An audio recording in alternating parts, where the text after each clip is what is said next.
말씀을 가지고 의에 줄이고 목마른 자가 받을 하늘 행복이라는 제목으로 함께 은혜를 나누겠습니다. 함께 따라 하시겠습니다. 이보다 더 좋은 복은 없다. 의에 줄이고 목마른 자가 받을 하늘 행복. 예, 고맙습니다. 우리 옆에 분들 인사 나누고 하는 말씀 나누겠습니다. 하나님의 사랑으로 사랑합니다. 하나 인사하시겠습니다. 자, 앞뒤로도 인사하겠습니다. 주 안에서 우리는 한 가족입니다 라고 인사하시겠습니다. 자, 마지막으로 인사하겠습니다. 큰 은혜 받는 시간 됩시다 라고 인사하시겠습니다. 네, 고맙습니다. 오늘은 우리 주님의 이 고유한 성품이자 우리가 본받고 따라야 할, 소유해야 할 성품이자 하늘 행복인 8복 중에 네 번째 복인 의에 줄이고 목마른 자는 복이 있나니 그들이 배부를 것이미요에 대한 말씀에 대해서 강해를 하겠습니다. 이에 앞서서 우리가 지난 시간에 살펴본 세 번째 복인 온유한 자가 복이 있나니 그들이 땅을 기업으로 받을 것이미요에 대한 말씀에 대해서 간단하게 다시 한번 살펴보겠습니다. 첫째로 온유의 뜻이 무엇이었습니까? 천성적으로 나약하고 유약한 성품이 아니라 화도 낼 줄 알고 또 분노도 쉽게 하고 막 혈기도 부리고 막 교만한 사람이 생명의 주인이자 삶의 주인이신 우리 예수님에게 붙잡혀서 길들여져서 분노할 때 분노하지 아니하고 자기 절제를 하며 또 겸손하고 유연해지고 차분해진 상태, 우리 예수님에게 길들여진 성품이 바로 온유라고 말씀을 드렸습니다. 이 온유의 성품을 우리 모두 소유해야 할 줄로 믿습니다. 둘째로 온유한 자는 어떻게 행동한다고 말씀을 드렸습니까? 어떠한 상황 속에서도 하나님과 앞에서 겸손하게 행동을 합니다. 그리고 하나님을 향한 신뢰를 어떠한 상황 속에서도 버리지 않습니다. 나아가 하나님뿐만이 아니라 사람들 앞에서도 겸손하고 아주 공손하며 예의 바르게 행동하는 것이 바로 우리 예수님에게 길들여진 온유한 사람입니다.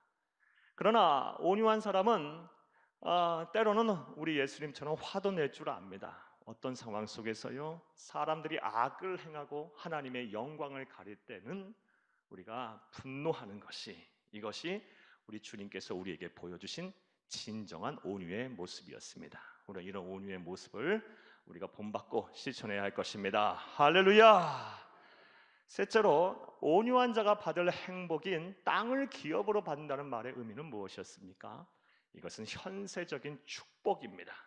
우리가 이 세상에서 누리고 받을 복, 어떤 사람에게는 돈과 재물일 수도 있을 것이고 어떤 사람에게는 건강일 수도 있을 것이고 어떤 사람에게는 사업일 수도 있을 것이고 또 어떤 분들에게는 남편의 복, 아내의 복, 자녀의 복, 후손의 복일 수도 있는 것입니다. 여러분 모두 온유의 성품, 온유를 소유하셔서 여러분 땅을 기업으로 받는 현세적인 복을 받는 모든 성도님들이 되시기를 간절히 주의 이름으로 축복합니다. 할렐루야! 자, 오늘은 네 번째 하늘 행복, 의에 줄이고 목마른 자는 복이 있나니 그들이 배부를 것이며에 대한 말씀에 대해서 강해를 하겠습니다. 강해는 먼저 의라는 것이 무엇인지, 의의 뜻이 무엇인지부터 여러분에게 말씀을 드리겠습니다. 그 다음에 의에 줄이고 목마르다라는 것이 무슨 의미인지, 의에 줄이고 목마른 사람은 어떻게 행동하는지에 대해서 말씀을 드리겠어요. 그리고 마지막으로 우리가 의에 줄이고 목마를 때 받을 하늘 행복인 배부름이라는 것이 무슨 뜻인지에 대해서 말씀을 드리겠습니다. 여러분 모두에게 하나님의 은혜와 평강, 크신 은혜가 축복이 있기를 간절히 주의 이름으로 축복합니다. 자, 이제부터 생각을 해보겠습니다. 첫째로 의란 무엇일까요? 의에 줄이고 목마른 자가 복이 있다 그랬는데 의라는 것이 무엇일까요? 사랑하는 여러분, 오늘 본문 말씀에서 우리 주님께서 말씀하신 이 의라는 말의 헬라어 원어는 디카이오슈네라는 단어입니다. 좀 말 발음하기가 어렵죠? 디카이오슈네. 이 단어는 1세기 성서시대 사람들은 아무 때나 사용한 단어는 아니었습니다. 이 단어의 원래 뜻은 정의, 공의라는 뜻인데 1세기 성서시대 사람들은 이 단어를 어느 때 사용했냐? 법정에서 사용했던 특수한 용어였습니다. 법정에서 사용하던 뜻으로 정의, 공의라는 뜻이 바로 디카이오슈네입니다. 그런데 이 단어가 성경에서 쓰일 때에는 다음과 같은 의미를 가졌습니다. 이 성경에서 이 디카이오슈네 의라는 단어가 사용될 때는 전적으로 하나님의 뜻에 따르는 삶, 전적으로 내 생애 동안 하나님의 뜻에 따르는 삶을 가리켜서 의라고 디카이오슈네라고 기록을 하였습니다. 즉 나의 삶과 하나님의 뜻을 일치시키는 것, 그것이 바로 의라는 것입니다. 다시 말씀드려서 우리가 이 세상을 사는 동안에는 수많은 선택과 수많은 결정들을 해야 할 때가 있습니다. 그러할 때 나의 생각, 나의 뜻이 아니라 하나님의 생각, 하나님의 뜻이 기준이 돼서 선택하고 결정하는 삶, 하나님의 뜻에 따르는 삶이 바로 의인 것임을 믿으시기를 간절히 주의 이름으로 축복합니다. 따라서 결국 하나님 보시기에 의로운 자는 어떤 사람입니까? 하나님의 뜻에 전적으로 순종하며 그의 뜻에 따르는 삶을 사는 사람이 바로 하나님 보시기에 의로운 사람인 것입니다. 자, 이러한 모습은 우리 구주 예수님의 모습을 통해서 우리가 잘 알 수 있습니다. 우리 구주 예수 그리스도는 이 세상에 온 모든 사람들 가운데 가장 의로운 자였습니다. 그 의로운 자이신 예수님께서의 이 세상에서의 삶은 전적으로 하나님의 뜻에 일치하는 삶을 사셨습니다. 특별히 마태복음 26장 39절 말씀에 보면 우리 주님께서 겟세마네 동산에서 십자가에 매달리시기 바로 직전에 어떠한 기도를 하셨습니까? 나의 원대로 마옵시고 아버지의 원대로 하옵소서. 이런 주님, 하나님의 뜻에 따르려는 우리 주님은 이런 하나님의 뜻대로 이 세상에 오셨고 기도하신 대로 하나님의 원대로 하나님의 뜻대로 십자가에 매달려 죽으셨고 하나님의 뜻대로 사흘 만에 살아나셨고 하나님의 뜻대로 만유의 구주 만왕의 왕이 되셨습니다. 할렐루야. 우리 주님의 전생에는 하나님의 뜻을 따르는 삶, 즉 의로운 삶을 사셨습니다. 따라서 저와 여러분 또한 예수님에게 생명을 빚진 우리, 예수님을 그리스도 믿어 하나님의 자녀된 우리, 예수님처럼 살기로 작정한 우리들 또한 우리 예수님처럼 의로운 자, 하나님의 뜻에 순종하며 전적으로 하나님의 뜻에 따르는 삶을 사는 의로운 자가 되어야 할 것입니다. 할렐루야. 그런데 이렇게 의라는 것을 하나님의 뜻에 따르는 삶, 나의 삶과 하나님의 뜻이 일치시키는 것이라고 정의를 내리게 되면 우리가 가장 먼저 해야 할 일, 중요하게 생각해야 할 일이 있습니다. 그렇다면 그것이 뭘까요? 바로 하나님의 뜻을 아는 것입니다. 하나님의 뜻을 알아야 하나님의 뜻대로 살죠. 의롭게 살 수가 있죠. 하나님의 뜻을 알지 못하면 어떻게 하나님의 뜻대로 살고 의롭게 살 수가 있겠습니까? 그러므로 하나님의 뜻을 아는 것부터가 아주 중요합니다. 하지만 또 문제가 있습니다. 하나님의 뜻을 안다는 것이 쉬운 일이 아닙니다. 하나님의 뜻을 알아야 하나님의 뜻대로 사는 의로운 삶을 살 것이 아니겠습니까? 자, 그렇다면 또 생각을 해보겠습니다. 하나님의 뜻을 아는 방법은 뭘까요? 우리가 하나님의 뜻을 알기 위해선 어떻게 해야 할까요? 이에 대해서는 참 많은 말씀을 드릴 수가 있습니다. 하지만 오늘 간단하게 두 가지 방법만 여러분에게 말씀을 드리겠습니다. 먼저 하나님의 뜻을 알려면 하나님의 말씀인 성경을 가까이 해야 합니다. 이것보다 더 확실한 방법은 없습니다. 하나님의 말씀을 열심히 읽고 열심히 듣고 열심히 암송하고 공부하고 묵상하고 적용하고 실천하게 되면 하나님의 뜻을 우리가 잘 알 수가 있습니다. 사랑하는 여러분, 성경의 기록이 완료되기 이전의 사람들은, 구약 시대의 사람들은 하나님의 뜻을 알려면 하나님께서 특별하게 지정하셔서 은사를, 성령을 부어주신 예언자나 선지자의 입을 통해서, 그들이 하는 말을 통해서 하나님의 뜻을 분간했습니다. 하지만 성경의 기록이 완료된 주후 1세기 이후부터는 하나님은 특별한 경우가 아니고서는 그러한 수고를 하지 않으십니다. 왜냐하면 이 말씀 안에 하나님의 뜻이 다 담겨 있기 때문입니다. 이것을 믿으시는 여러분 되기를 간절히 주의 이름으로 축복합니다.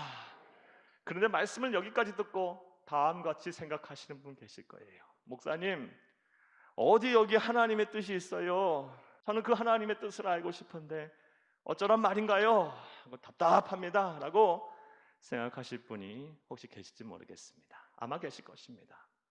사랑하는 여러분, 그런데 이것 또한 전혀 문제가 되지 않습니다. 물론 성경에는 구구절절 그런 이야기들이 다 적혀 있지는 않습니다. 하지만 우리가 하나님의 뜻을 아는데 전혀 문제가 없어요. 왜냐하면 성경은, 하나님의 말씀인 성경은 문화와 인류와 역사를 초월해서, 시간과 공간을 초월해서 모든 사람들에게 보편적으로 적용되는 보편성을 갖고 있기 때문입니다.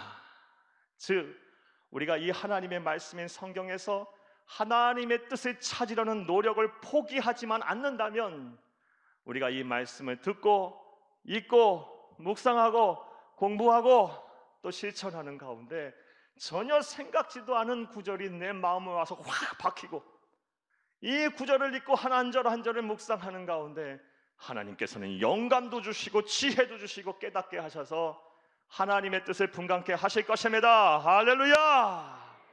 사랑하는 여러분, 지금 여러분의 삶 속에서 여러분이 수많은 선택과 결정을 하고 말과 행동을 하실 터인데, 여러분 하나님의 뜻에 따라 그런 말과 행동을 하고 선택과 결정을 하기를 원하십니까? 다시 말씀드려, 의로운 삶을 살기를 원하십니까? 그렇다면 하나님의 말씀을 가까이 하세요. 하나님의 뜻을 찾으세요. 하나님께서 뜻을 밝히 보여주실 것입니다. 할렐루야! 하나님의 뜻은 하나님의 말씀인 성경을 통해서 찾는 거예요. 또 우리가 어떻게 하면 하나님의 뜻을 알 수가 있을까요? 사랑하는 여러분, 기도해야 합니다. 우리가 이 세상에 살아가는 동안 누군가를 만나서 그 만난 사람의 뜻과 생각을 알려면 어떻게 해야 합니까? 그 사람과 대화를 나눠보면 알아요. 1시간이고 2시간이고 앉아서 대화를 나누어 보면 그 사람이 어떠한 생각을 갖고 있고 어떠한 뜻을 갖고 있는지 잘 알 수가 있습니다. 그런데 기도가 무엇입니까? 기도는 하나님과의 대화입니다. 기도는 하나님과의 대화예요. 따라서 우리의 기도의 깊이가 깊어지면 깊어질수록, 우리의 기도의 양이 늘어나면 늘어날수록 하나님과의 대화가 깊어지는 것이고 하나님과의 대화가 늘어나는 거예요. 따라서 우리가 기도가 깊어지고 기도의 양이 많아지면 많아질수록 하나님의 뜻을 잘 알 수 있게 되는 거예요. 하나님의 뜻을 알기를 원하십니까?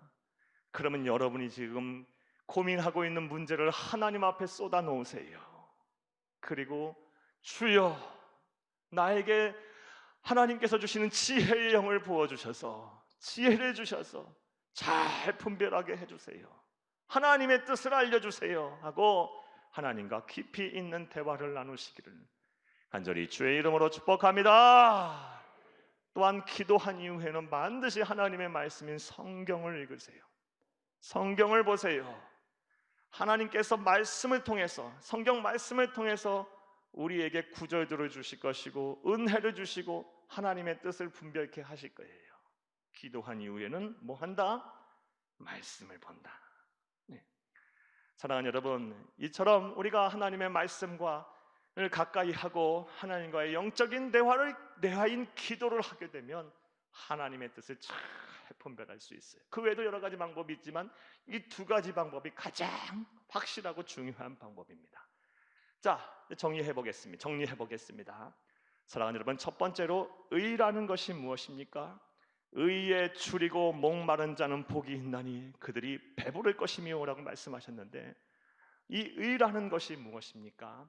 전적으로 하나님의 뜻에 따르는 삶, 나의 삶을 하나님의 뜻과 일치시키는 것이 바로 하나님 보시기에 의인 것임을, 디카이 오슌의 임을 믿으시기를 간절히 주의 이름으로 축복합니다. 축복합니다. 자, 이제 두 번째로 생각을 해보겠습니다. 의에 줄이고 목마르다는 것은 어떻게 하는 것일까요? 의에 줄이고 목마른 자들과 복이 있나니 그들이 배부를 것이며 라고 말씀하셨는데, 우리 주님처럼 의에 줄이고 목마르다는 것은 어떻게 하는 것일까요? 사랑하는 여러분, 오늘 본문 말씀에 줄이다라는 것은 배가 고프다라는 뜻이죠. 배고프다의 헬라어 원어는 페이나오입니다. 페이나오. 그리고 목마르다라는 헬라어 원어는 다푸샤오랍니다. 다푸샤오. 페이나오, 다푸사오, 이 두 단어예요. 그런데 이 페이나오와 다푸사오는 단순히 우리가 한 끼 안 먹어서 시장기를 느끼는 정도, 그리고 오늘날 같이 이렇게 여름날 갈증을 느껴서 물 한 잔 마시고 싶을 정도의 갈증을 느끼는 정도를 의미하지 않습니다. 이 주후 1세기 성서가 쓰여질 당시에 문헌을 보게 되면 이 페이나오와 다푸사오가 어떤 때 쓰여졌냐면, 며칠을 수일을 먹지 못해서 거의 빈사지경, 아사지경에 이르렀을 때 느끼는 사람이 배고픔, 얼마나 음식이 사모하겠어요. 얼마나 음식을 찾겠어요. 그 정도의 배고픔을 가리킬 때 쓰는 단어가 바로 페이나오입니다. 그리고 목마르다에 쓴 이 다프사오는 또 어떤 때 쓰여졌냐면, 당시 문헌에 보게 되면 사막 한가운데 떨어졌을 때, 그래서 아무도 나를 도와주는 사람이 없고 물 한 모금 마실 수가 없어요. 이것저것 물을 찾아다니지만 물 한 모금 마실 수 없는 그 사막 한가운데서 느끼는 타는 듯한 목마름, 그런 갈증을 느낄 때 쓰인 단어가 바로 여러분 다프사오입니다. 이제 이 원어적인 의미, 이 페나오와 다프사오에 충실하여 오늘 본문 말씀 의에 줄이고 목마른 자는 복이 있나니 그들이 배부를 것이며에서 의에 줄이고 목마르다를 직역을 한번 해볼게요. 전적으로 하나님의 뜻에 따르는 삶을 살되 죽기 살기로 몸부림치다라는 거예요. 다시 말해, 수일 동안, 며칠 동안 굶은 사람이 음식을 찾아 막 죽기 살기로 찾아 나서듯이 사막 한가운데 떨어져서 물 한 모금 마실 수 없어서 타들어가는 목을 끌어안고 물을 찾아 나서는 그 사람처럼 하나님의 뜻을 알고 하나님의 뜻대로 살기 위해 죽기 살기로 몸부림치는 것이 바로 의에 줄이고 목마른 자임을 믿으시기를, 목마른 자의 삶임을 믿으시기를 간절히 주의 이름으로 축복합니다. 축복합니다. 이해되셨습니까? 자, 이제 셋째로 생각을 해보겠습니다. 의에 줄이고 목마른 자가 받을 복인 배부름의 의미는 무엇일까요? 배부름, 이 복을 주신다 그랬어요. 전적으로 하나님의 뜻대로 살기 위해서 막 죽기 살기로 몸부림치고 막 갈급해하고 하나님의 뜻대로 난 살아야 돼, 하나님의 뜻대로 살아야 돼, 의로운 자가 되기 위해서 막 힘쓰는 자는 하나님께서 어떤 하늘 행복을 약속하셨어요? 배부를 것이다 그랬는데, 이 배부름의 의미는 뭘까요? 이 배부르다의 헬라어 원어 역시 여러분에게 말씀을 드릴게요. 크르타스 데손타이라는 단어예요. 이 합성어인데 크르타스 데손타이, 이 단어의 원래의 뜻은 만족하다라는 뜻입니다. 근데 이 단어가 어디에서 파생된 단어냐면 코르토스라는 어근에서 파생된 단어예요. 이 코르토스라는 단어는 무슨 뜻이냐? 짐승이 먹는 건초, 풀을 의미해요. 사료, 먹이를 의미합니다. 그러니까 이 코르타스 데선타이, 만족할 것이다, 배부를 것이다라는 의미는 마치 주인이 주는 이 건초와 풀, 이 사료를 충분히 먹은 짐승이 느끼는 상태예요. 가축이 느끼는 상태. 그냥 배가 터질 정도로 먹어서 이제 염려와 근심이 없는 거예요. 그리고 아주 만족한 상태, 평안한 상태를 말하는 단어가 바로 코르타스 데손타이, 배부를 것이요 만족할 것이요 라는 단어입니다. 다시 여러분에게 말씀드리면, 우리가 하나님의 뜻대로 살기 위해서 막 죽기 살기로 몸부림치면 하나님께서 내 마음의 소원을 이루어 주시고 내 삶의 필요를 채우시되, 그냥 채우는 정도가 아니라 가득 가득 가득 채우셔서, 넘치도록 채우셔서 더 이상 원하는 것이 없는 상태, 부족함이 없는 상태, 만족함이 없는 상태가 바로 배부른 상태임을 믿으시기를 간절히 주의 이름으로 축복합니다. 이러한 복이 우리의 복이 되어야 할 거예요. 더 이상 필요가 없어요. 하나님, 그만 주셔도 돼요. 저는 만족해요. 이건 씁쓸하게 내가 뭐 어쩌겠어 이렇게 체념하면서, 하나님 뭐 어쩔 수 없죠, 체념하면서 자조에 섞여서 하나님 이쯤이면 됐습니다 하는 자족이 아니라, 하나님께서 막 넘치도록 누르고 채우셔서 풍성해서 하나님 이제 됐습니다 만족한 상태를 가리켜요. 사랑하는 여러분, 의에 줄이고 목마른 여러분들이 다 되시기를, 전적으로 하나님의 뜻에 따라 사시는 여러분들이 되기를 간절히 주의 이름으로 축복합니다. 성경을 보게 되면 이러한 은혜를 누린 사람, 이런 하늘 행복을 누린 사람들의 이야기가 참 많이 나와요. 그 중에서 한 사람 여러분에게 소개하면 다윗입니다. 다윗. 여러분, 다윗의 신앙 고백, 저와 여러분이 잘 아는 신앙 고백 한번 들어보시겠어요? 시편 23편입니다. 여호와는 나의 목자시니 내게 부족함이 없으리로다. 여호와는 나의 목자시니 내게 부족함이 없으리로다. 그가 나를 푸른 초장에 누이시며 쉴 만한 물가로 인도하시는도다.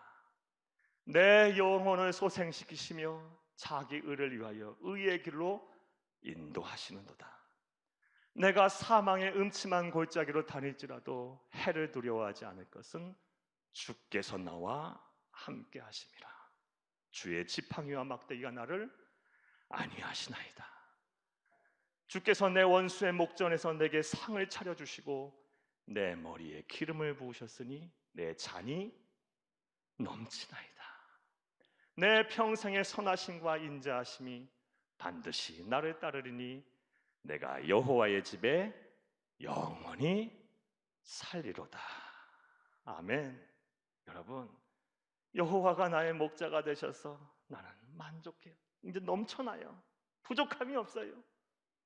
풍성한 은혜를 누리고 있어요. 저와 여러분 또한 의에 줄이고 목말라서 이 다윗이 누리는 이 만족함의 은혜 누려야 할 줄로 믿습니다. 이제 말씀 맺겠습니다. 오늘은 우리가 소유해야 할 예수님의 네 번째 성품이자 하늘 행복인 의에 줄이고 목마른 자가 복이 있나니 그들이 배부를 것임에 대한 말씀에 대한 강의를 했어요. 먼저 우리가 줄이고 목말라야 할 의라는 것이 무엇입니까? 전적으로 하나님의 뜻에 따르는 삶을 가리켜서 하나님은 의롭다고 여기세요. 내 삶과 하나님의 뜻을 일치시키는 거예요. 자, 우리가 이런 삶을 살기 위해서 어떻게 해야 합니까? 줄이고 목말라야 돼요. 단순히 해도 되고 안 해도 되고 나는 급하지 않으니까 이 정도의 갈급함이 아니라 수일 동안 음식을 먹지 못해 아사지경에 있는 사람이 느끼는 배고픔, 사막 한가운데 떨어져서 물 한 모금 마시기 어려운 상황 속에서 목말라 하는 타는 듯한 갈증을 느끼는 그 갈급한 목마른 자의 갈급함을 가지고 내가 하나님의 뜻대로 살아야지. 수많은 유혹과 시련과 또 여러 가지 환난과 어려움 속에서도 나는 하나님의 뜻대로 살아야지, 의롭게 살아야지 라고 몸부림치는 이런 삶을 의미합니다. 이렇게 살게 되면 하나님께서 여러분의 문제를 해결하시고 여러분의 필요를 채우시되 그냥 정도 채우는 정도가 아니라 가득 채워서서 넘치도록 채워서서 만족한 지경에 이르는 그 지경까지 이르는 배부름의 복을 여러분에게 주실 것입니다. 여러분, 이러한 은혜와 복이 여러분의 것이 다 되기를 간절히 주의 이름으로 축복합니다. 축복합니다. 축복합니다.